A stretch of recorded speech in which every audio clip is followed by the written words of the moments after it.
Happy Monday, everyone.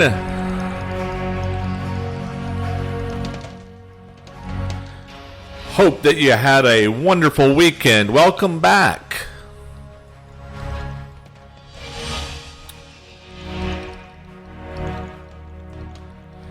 We are here with another command briefing. It is Monday, August the 14th, in the year of our ridiculousness, 2023.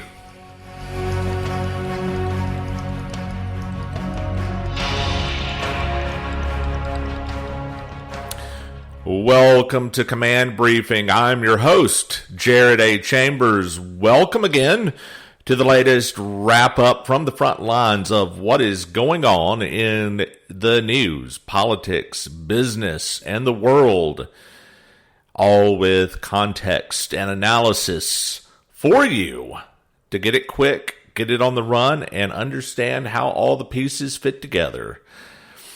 This was a busy weekend and is turning into a busy Monday afternoon. News may, in fact, break during the show this evening, and I apologize for coming on the air a few minutes late for my live listeners. Normally try to get on at 8 o'clock. It's about going on a quarter after, and have been monitoring things coming out of Fulton County. And of course, this past weekend we had the Iowa State Fair, and new poll results coming out today. And as usual, what looks like separate stories isn't necessarily so. I mean, haven't we seen that for a while now? One thing in the news cycle begets the other, because when things happen, you need certain distractions to take place to take the air out of certain news cycles. So even though the Fulton County stuff is fresh and ongoing, we do have to take a step back and look at the Iowa State Fair this weekend. And with that, I need a little music to bring into this.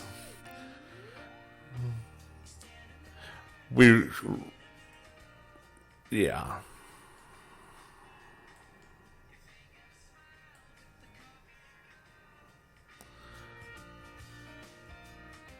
Yep. Little theme music. Only way we can describe what happened for Ron DeSantis.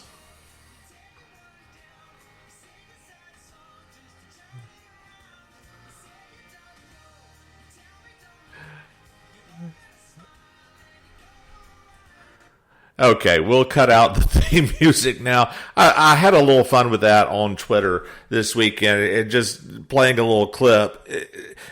All that I could think of watching Ron DeSantis out there is, man, you're having a bad day. I mean, whatever could go wrong was going wrong.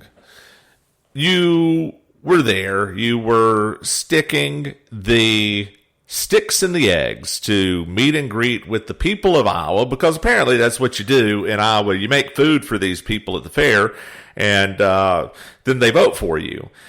Except some people coming up there is like, hey, just give me the egg. That's all I really want. I just want the food. I'm not really interested in talking about the voting.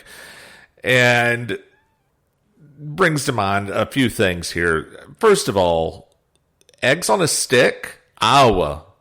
I mean, is this your idea of fair food?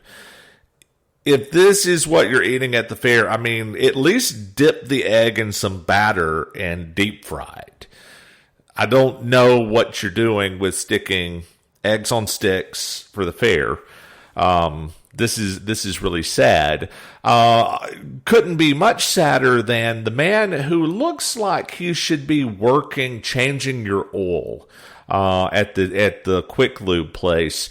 Ron DeSantis has these shirts with the campaign, and they have his name on there, and they have some other writing and the two breast pockets and the script, the writing embroidered above, and it's a dark blue shirt, and he's wearing his jeans, I guess going for the casual look. But every time I see him in this getup, I think he looks like a quick lube mechanic. Check the oil, check the tires, and get me out of here quickly. I mean, I'm sure he probably has some grease under his fingernails too. I mean, just the look. I don't know. Again, this is a branding monstrosity, this entire campaign. Objectively, it is a branding monstrosity. And then when you're in the midst of doing all this, you see the big Trump plane with the gold Trump letters emblazoned on the side. The blue, the white, the red, and the gold letters, majestic, flying into Iowa, making the circle to come in and land. And of course, everyone notices. I mean, this is the 45th president of the United States, and it is also Trump. He is a magnetic force out on the trail. And when you arrive somewhere ahead of Trump, and you know that Trump is coming, you should know that people are looking for the plane. You have to factor that into what you're doing. I mean, have you never watched the lead up to a Trump rally? When you have these other speakers, they're up on stage and you're waiting for Trump to come in and the plane does the big circle around. These are known things that you can prepare for in advance because you should know that. And you should have people working for you who know and understand these things. So, very pitiful. So, Ron had an entourage with him. I think some of the media that I saw referred to it as an entourage. I saw pictures of this. His entourage were people carrying around camera equipment. So, obviously media, different media. The people up close to him, family, staffers. The entourage thing, I guess. Maybe the word technically works, but in your mind you're thinking like a bigger group. So instead of an entourage, we have throngs. We have throngs of people at the fair rushing over to where Trump is going to be. When they see the plane come in, they are working to move to get somewhere where they're going to be able to see Trump. The optics of this at this point are just horrible for DeSantis. And he has hecklers in the crowds. He's speaking with Iowa Governor Kim Reynolds, and hecklers are out there. Now, there's been accusations that some of the video that the hecklers are amplified a bit, and maybe that's true. But there's no question that the hecklers were there, and they were there loud enough for Governor Kim Reynolds to put on her best school marm face and impression and warn the crowd that, hey, we're Iowa nice, and this is not the way we do things, and we're just going to stop until you stop. I mean, I think we've all heard some middle school teacher give that same admonition before, somewhere in our past. So then, of course, he's at some point able to go on and get the softball questions from Kim Reynolds. Why are you such a great governor? Why is it that you did such a great job with COVID? Why is it that you're right about everything? Man, and then there are people out there who still don't understand why Trump has no use for Kim Reynolds. The same reason that Trump has no use for other people who make it abundantly clear that they have no use for him. I mean, Kim Reynolds was out there headlining events with Ron DeSantis back in March, at least going back to March, maybe before that. I know of at least one in March.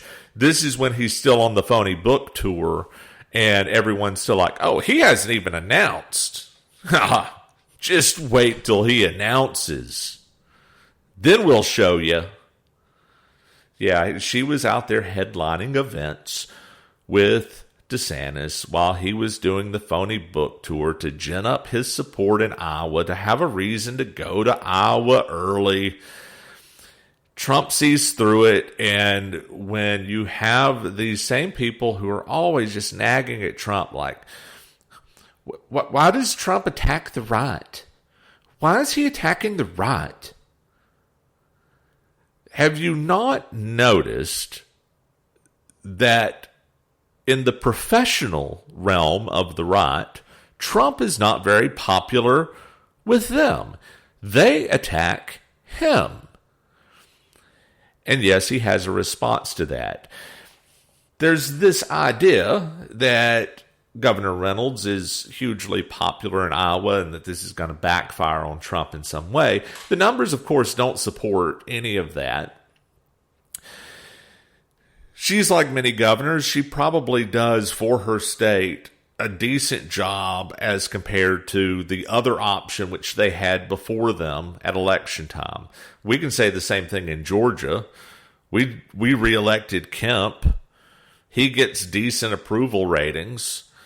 Is it a loyalty like Trump commands? No.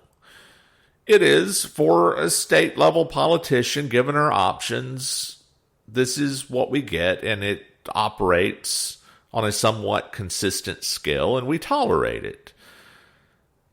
They don't command loyalty in the same way that Trump does, and that just bugs the ever-loving hell out of some of these finger-wagging types in the professional class of the GOP.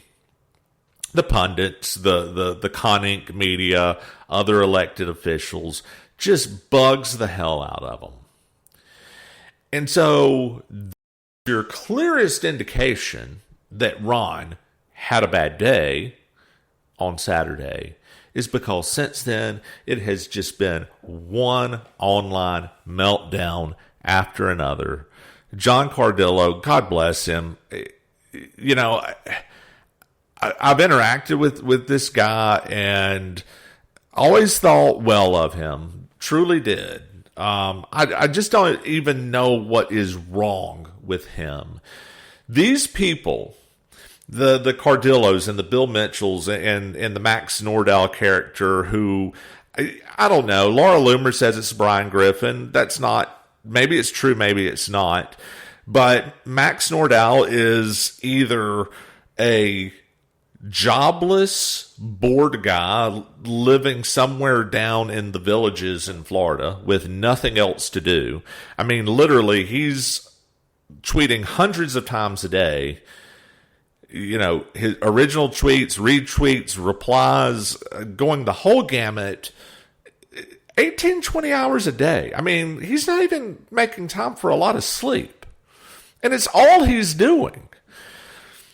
So this is either somebody who is just some really sad, desperate guy who has nothing else to do except fight over this, or it is a paid DeSantis staffer pretending to be an anon, whether it's Brian Griffin or somebody else on the staff, or it's an array of people who all have a login to the same damn account. It just makes no sense. And I'm probably online way too much myself, should do some other things sometimes. I think it's true for all of us. But when these people are on there 16, 18, 20 hours a day, dozens to even hundreds of tweets, all about Trump. I mean, they can't even really spend a lot of time lifting up their own candidate. It's all about the anti-Trump stuff. Anti-Trump, anti-Trump, anti-Trump. And what they're not getting, and what I've tried to explain for any of them that will listen, which they seldom do, you got to pivot at some point. Trump has problems. Okay, if I'm in sales and I'm going into an account and they have a competing vendor and they're not happy with it and they have legit trouble with it, that doesn't mean that I automatically win the sale. I still have to pitch what I've got, and what I've got has to be better, and it has to be worth switching out and going to the trouble to do that. And they never pivot to making that case, because that case is really hard to make when you just look at the quality of campaign that he runs. And all of that is just leading these guys to have meltdowns now, because it's hard to turn around and pitch your guy. He's going down in the polls. Another one comes out today running third behind Ramaswamy again. That's the second one. There is another new national poll out. Trump now with a 45-point lead. And in the 538 average, DeSantis is down running at 14. This is miserable, folks.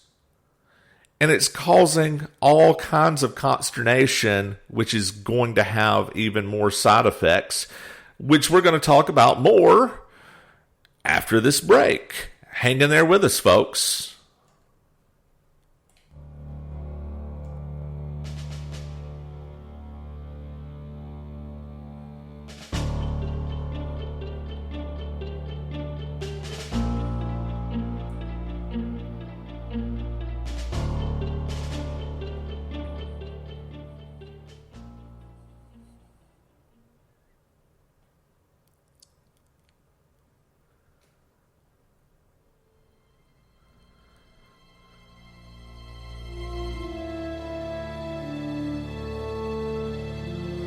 All right, welcome back. Thanks for hanging in there, everybody. And we're going to talk a little bit more about the aftermath coming out of that Iowa State Fair. I mean, when I talk about bad days, the Iowa State Fair was on par with announcement day for DeSantis with the failed Twitter Spaces launch. Like, and again, I'm talking about this on an objective marketing basis. You know, you go into an event, you plan ahead, you look for your opportunities ahead. And DeSantis, his attempt at being the everyman doesn't work.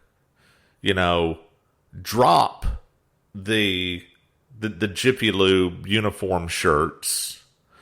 Either actually wear casual attire, you know, go out there in like a polo and some khakis, you know, some biz casual sort of thing, or dress down a little bit, even more, in just non-campaign, non-uniform looking attire. Or upscale it a bit.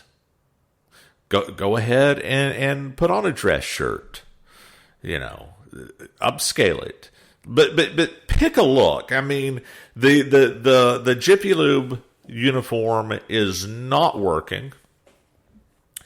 The not planning your appearances and opportunities around timing with Trump is just a failure at this point. Not understanding where media attention is going to be focused and how and when doesn't work. And they're falling back on this thing. Well, you know, he's doing a 99 county tour, and Trump wasn't here very long. Trump left so early. Trump came in and did what he needed to do, and he went on. You stop selling when you get the sell. And that's something that you learn in the sales business too. Some people get the customer on the hook, but they feel this need to keep talking. And then they talk themselves right out of the sale. I've seen it over and over again. Trump leaves them wanting more. He goes in, captures their attention, does, a big meet and greet with people, actually does a little bit of a speech there. All good stuff. No, he's not going to go sit down with Kim Reynolds and walk into that setup. Why would he do that? He makes some pork chops and burgers and stuff for the people too, because again, apparently that's what you do there is you feed people. I would rather have the pork chop than the egg on the stick, by the way, if just anybody wants to hand me some food. And he comes with a delegation of Florida congressmen with him who have all endorsed him. Looks pretty brilliant to me. But again, you can actually understand the performance and the ratings of the performance by the reactions, the meltdowns. And again, they can say Trump did bad and DeSantis did good. You saw it with your own eyes. And don't look at what they say. Look at how they say it. There's one particular, there's a character who's been on Twitter and in blogging a long time, known as Gay Patriot, had an absolute, total, vile meltdown about Trump supporters, even his own followers who may be Trump supporters. I mean, I can't even repeat here. I won't repeat here some of the language that he used. It was vulgar and vile. And ironically, for somebody whose moniker is Gay Patriot, some of the vile language, the vulgar language, used in any other context by anybody else would be considered homophobic. Yeah, that's the kind of language he used. Complete meltdown. Of course, Gay Patriot, again, he's been in blogging a while, even before Twitter. He's not an unknown character.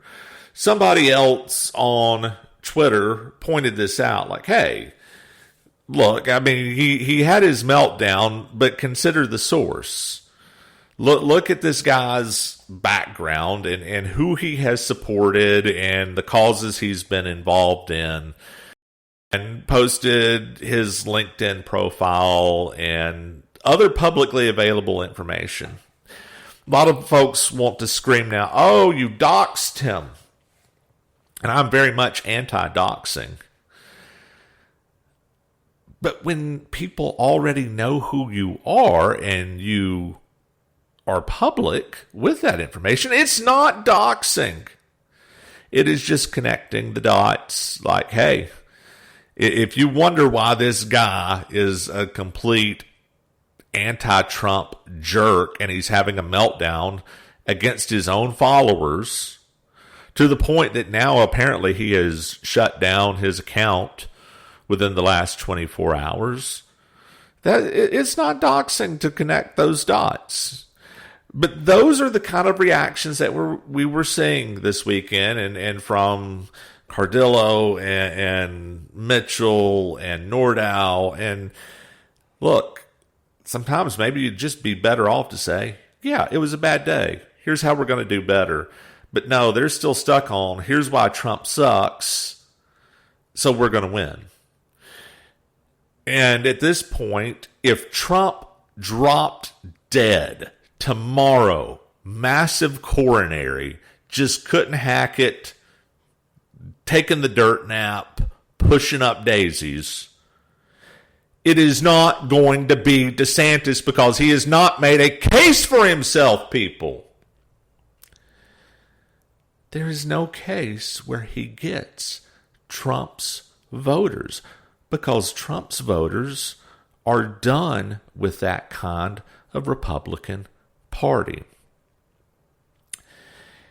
And that leads you to, again, there are no coincidences out there.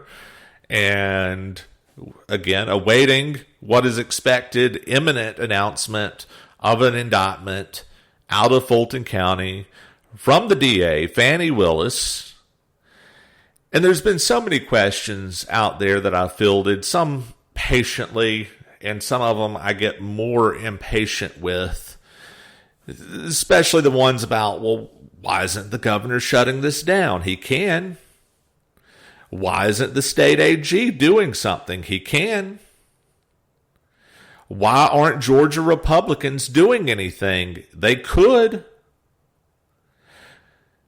Because, people, in Georgia, just like in Arizona, Michigan, Wisconsin, Pennsylvania, Republicans were absolutely complicit with the effort to steal the election from Donald John Trump in 2020. They knew what they were doing. They didn't want that guy anymore.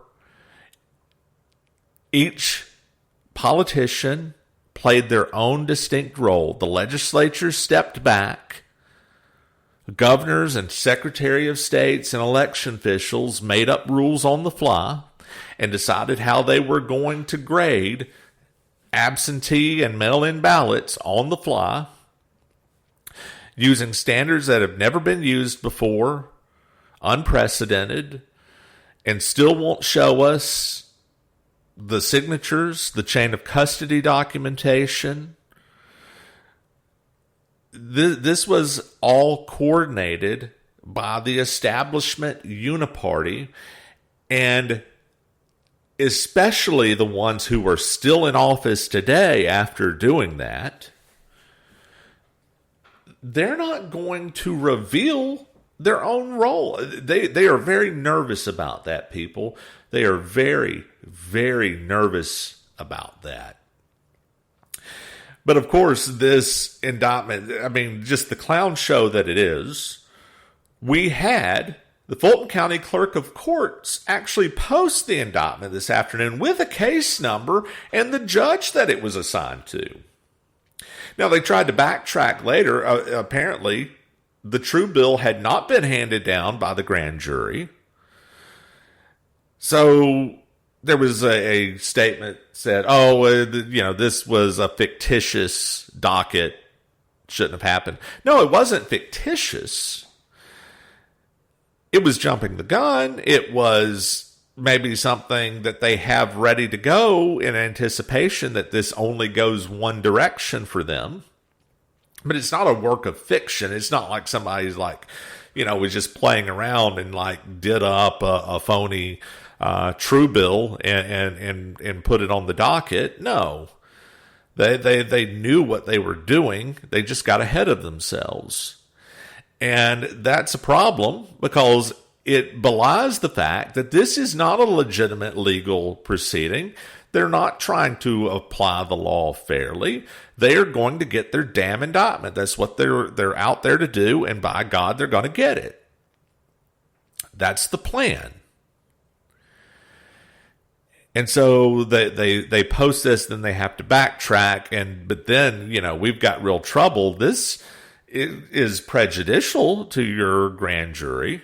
So now it looks like they're really pushing to wrap up stuff today before these people go home and watch all kinds of news reports about this happening today. We get in all of the last minute testimony, including from turncoat Republicans like Jeff Duncan. But they're also anxious to pump out an indictment today because they know how bad the weekend was. And like we've talked about with every other indictment that has been handed down, it has been done precisely to suck the energy out of the news cycle, anything that is perceived as positive for Trump or negative to Biden. And that's when we have to not just act, but it's got to be on that timetable. Very, very clearly, this was accelerated, ramped up to try to push things through today, things that we understood just a few days ago. Okay, we still have testimony from these people. So, a lot of people were even thinking maybe later this week you could see an indictment, but maybe just over the next couple of weeks. There wasn't this anticipation of a particular day.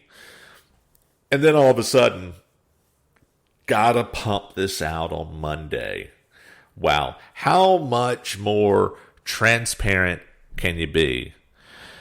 But speaking of transparent, there's going to be a lot more come out of this case. I think this may be their biggest mistake, actual strategic mistake yet.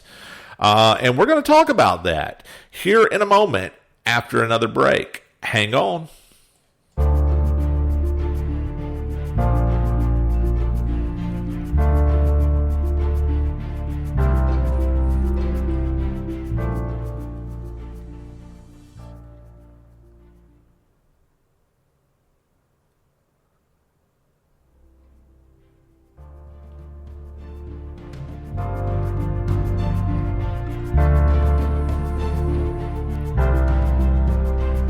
All right. Hey, folks, welcome back. Thanks for hanging in there for another one. And onward we go, talking about the Fulton County indictment. And I think out of all of these, and they're all politically motivated and they're all legally dubious. We understand this. That's not new. But I want to explain to people out there what this Fulton County indictment really represents. This is a public battle about the narrative at this point.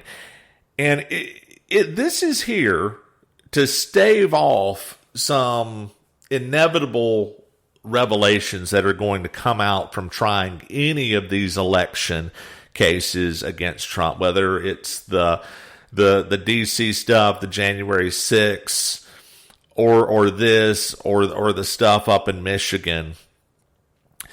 What you need to understand here, I've been telling you for nearly 3 years, ever since I was doing the old Periscope command briefing. Georgia was definitely stolen, and it's an easy case to make. It is not hard at all to prove it. And so right now what we're seeing is a blitz by media and the political actors involved in this to color public perception ahead of any trial that would take place. The powers that be out there, I mean, they're doing all of this lawfare for a reason. They need to take Trump out for 2024. That was always the plan. What they never really wanted or intended to do, though, was relitigate 2020. That's why they've always told us, hey, we need to move on from 2020. Nobody cares about that. Move on, move on, move on. They've never wanted to go back and relitigate any of that. But now their goals are completely in conflict, because if any of this stuff about the election goes to trial, Trump gets a chance to relitigate all of it. And when you see these leaks coming out, whether it's the docket that got posted today ahead of a true bill being handed down, whether it's the leaks coming out of Jack Smith and all of the special counsel stuff, leaks aren't done by prosecutors who have solid cases. They would never risk their case by doing something that's stupid. You leak when you want to try it in the court of public opinion because you know that they're easier to persuade and color perceptions than it is a jury under the auspices of a trial. So they know that there is a section of people out there who are rabidly anti-Trump, and that Trump to them is an authoritarian bully and he breaks all the norms, and they are feeding these people red meat with these leaks. Of course, all of that is projection about what they're doing, but they're trying to create this boogeyman in Trump. He's out there. If we don't stop him, he's going to steal 2024. He already tried to steal 2020. And of course, these are the same people who still think in their mind that Trump stole 2016. So they're trying Trump for the election that they actually stole. But I've told you this for going on 3 years. No court in Georgia ever looked at any of Trump's claims. The state, I talked about this with the mighty Human Z last week. We still haven't seen the signature verification. Chain of custody on those mail-in ballots that's legally required is still missing on tens of thousands of ballots. We know that the machines, those Dominion machines, in many cases, they weren't administered as the security protocols prescribe. That's a problem. And you have Raffensperger, the Republican Secretary of State in Georgia. He's made excuses for accepting improper ballots. And this also, too, this doesn't matter. A lot of people aren't convinced about the ballot dumps, those 3 a.m. ballot dumps where reams of fresh ballots came in to be counted, taken out of suitcases. Now, I don't know how you still deny that when there's video of it. But even if you say, okay, I'm not convinced that was a ballot dump, there's no question that the monitors, the Republican monitors of the vote counting did get sent home. And that counting should have absolutely stopped at that point that they were sent home. Those are the rules. And they didn't follow the rules. And that's not a minor thing. That amounts to hundreds of thousands of very illegal ballots. And they're illegal because they don't adhere to the policies that the legislature put in place to prevent fraud. Now, Georgia, the politicians, the media, even dippy people that you argue with about this stuff, they'll tell you that all of those votes were actually well-intentioned voters that we should give the benefit of the doubt to because we don't want to deny anyone their vote. But if you do that, that negates the purpose of the law itself. This is why we have signature matching and chain of custody documentation and security protocols around the machines and how they're connected and if they can connect to the internet and how updates are done. Because if you don't have that, it's easy to slip in ballots that may not be real. So you have to err on the side of following those procedures. But nonetheless, that idea that we should just go along and give the benefit of the doubt to these ballots that were submitted outside of normal procedure because we don't want to deny anyone their precious so-called, yet non-existent, right to vote. That explanation has sufficed up till now. It sufficed with the media, certainly has sufficed with the left, and it has sufficed with way too many midwit conservatives out there for nearly 3 years. Just move on. Those people, maybe they didn't vote the right way, but they meant to vote and they voted for Biden. So we just have to suck it up and deal with it. But folks, let me ask you something. What happens if we start peeling this particular onion again?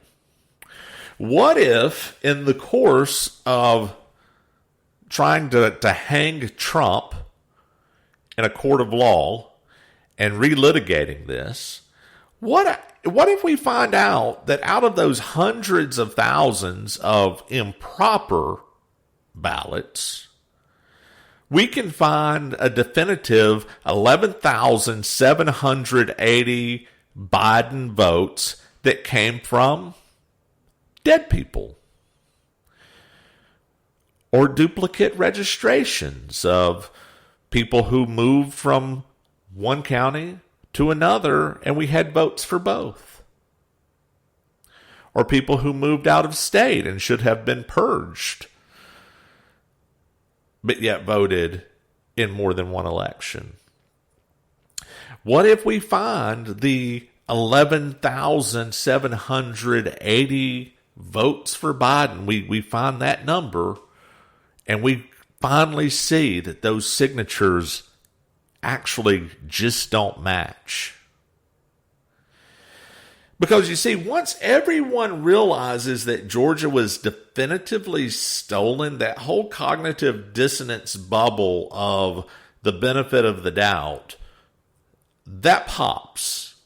And believe me, a lot of people get it already. I mean, in spite of what these media types and Con Inc. types want to tell you, election integrity is very much at the forefront of this election for most Republicans, and most people in general think that 2020 ended up in a questionable, fraudulent result. But what if that bubble pops for everybody else? Because now we can put real numbers, and we know that here are the 11,780 that never should have gone to Biden because they were out and out fraudulent votes.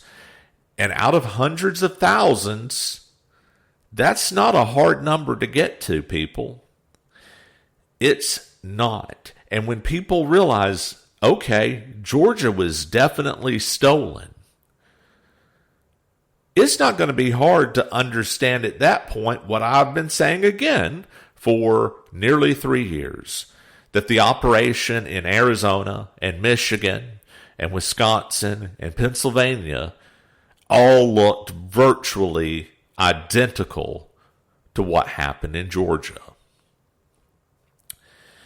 And it led to a net total of 43,000 votes, actually a little less, that made the difference in that election where Trump would have won.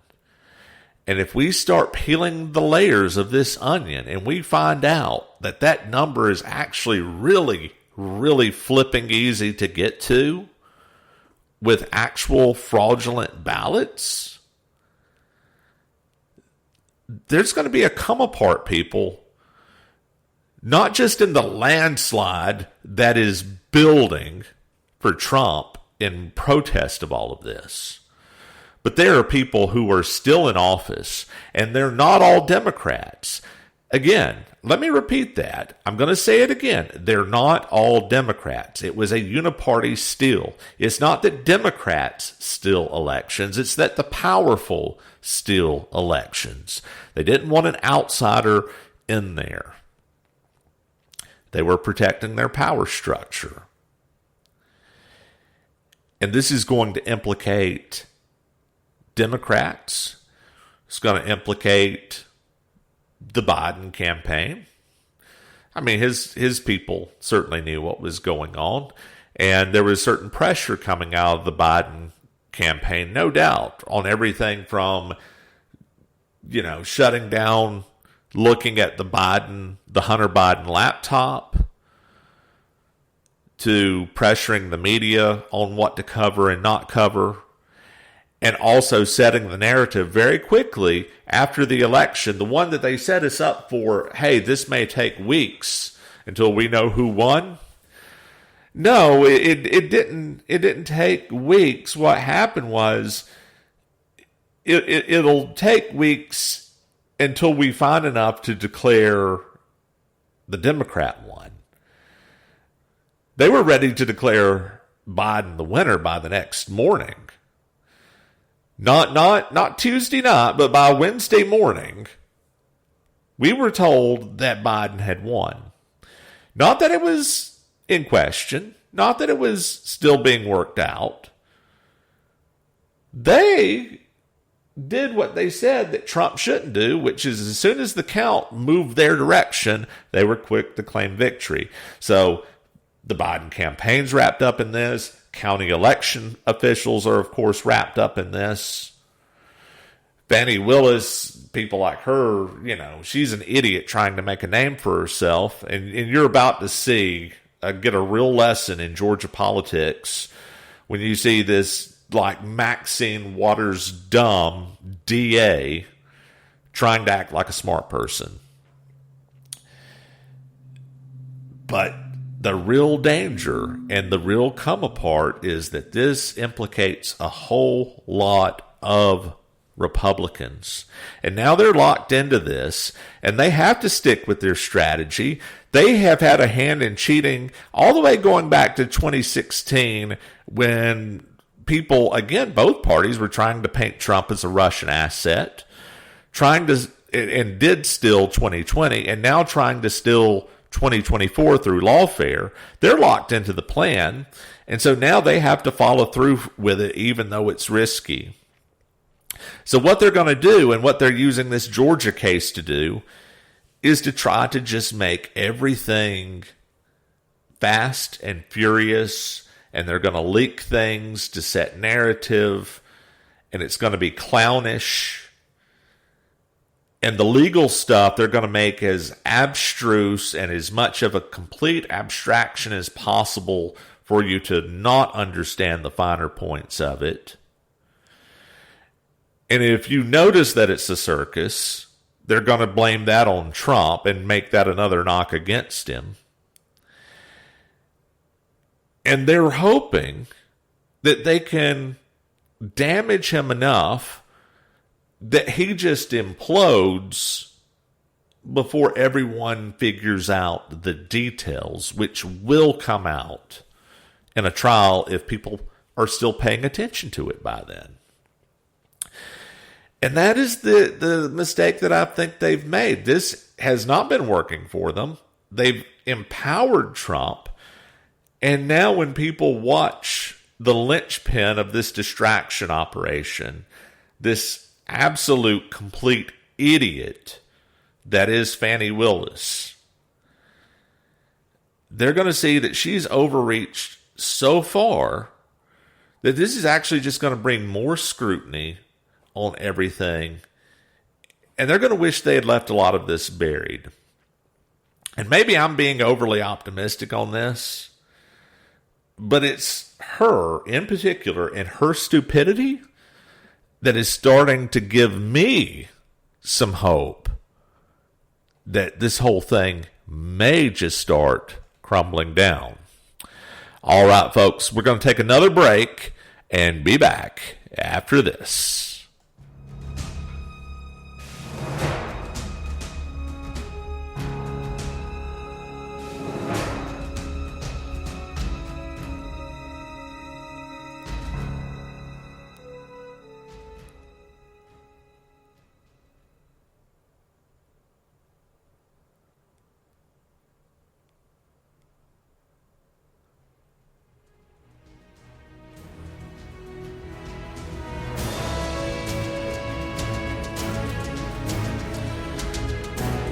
Hey, everybody. Welcome back. And let's go ahead and speed right along into our last segment of the hour of command briefing here. And just kind of wrap up on that note. Talking about how it was the establishment that stole things from Trump. Both parties. And in this, as this goes on, I will be able over time to give you more of a primer on Georgia politics. I can't do it in an hour. I can't do it in 2 hours. I mean, there are things about the unique politics of the state of Georgia that literally go back to Reconstruction after the war between the states. When I was growing up, as a kid in the 80s, even then, this had been a Democrat state going back to Reconstruction. There was no real Republican Party in the state. Now, yes, Reagan won Georgia. Reagan was a different kind of Republican. And those were very different times. But in general, this was a Democrat state going back to the Civil War, coming out of Reconstruction, where you had the radical Republicans, the installed Republicans of the North, before the state had any kind of autonomy back. And in response to that, there was generations of people who would only vote for Democrats. And that lasted right up through the early years of my lifetime, and that I have seen change, surely, but noticeably in spurts over about the last 30 years. I mean, the dam really broke in this state when Paul Coverdell won the Senate runoff in the 1992 election. And that was a watershed moment for Republicans in this state. But it would take 10 more years after that to get a Republican governor in this state. And that first Republican governor to come along was not a lifelong Republican. He was a Democrat who had switched parties. And there have been a lot of Republicans in this state who were Democrats who switched parties. So in some ways, this state has had a very consistent political old boys structure in a very literal sense, going back many, many generations. And the Republicans in this state, a lot of them aren't Republicans like you think of Republicans. They're not even Republicans like some of the national rhino Republicans. Some of them are actually more culturally conservative than those rhinos, but they are very much as vested in state power, and they're very much as vested in the idea of one hand washes the other, and crony capitalism and corporatism, and doing deals and agreements that they can tout on the campaign trail of, oh, I created jobs, or I brought in this company or that company, and I did this for the economy, all while they line their own pockets, all while they don't do long-term strategic reforms of taxes or business regulation. They don't make it easier for me and you. But they get reelected because they come up with things to get reelected on, and they do pork, bring home the bacon. And so this is not an easy political structure to change in this state. And again, we'll talk about it more over time. But this, suffice it to say for now, it's not easy. Because the option is, okay, I get rid of them. What, I vote in a Democrat? As the Democrats have only gotten crazier, you know, it made more sense to maybe think you could do that 20, 25 years ago. Well, we're fresh out of Sam Nuns. We're fresh out of Zell Millers. Now we have Stacey Abrams and her ilk as the alternative. And so this is going to take some time to fix, and some people don't understand it. You had today Jeff Duncan, the former lieutenant governor of the state of Georgia. Now, he is no longer lieutenant governor. He knew he wasn't going to be able to pull out re-election. And he did one term, tucked his tail between his legs and ran, and we have Burt Jones now, a Trump-endorsed candidate, who did not get along at all with Jeff Duncan in the state legislature, in those days in the state Senate. But this is what Jeff Duncan had to say coming out of that interview. As Republicans, we need to take our medicine and realize the election wasn't rigged.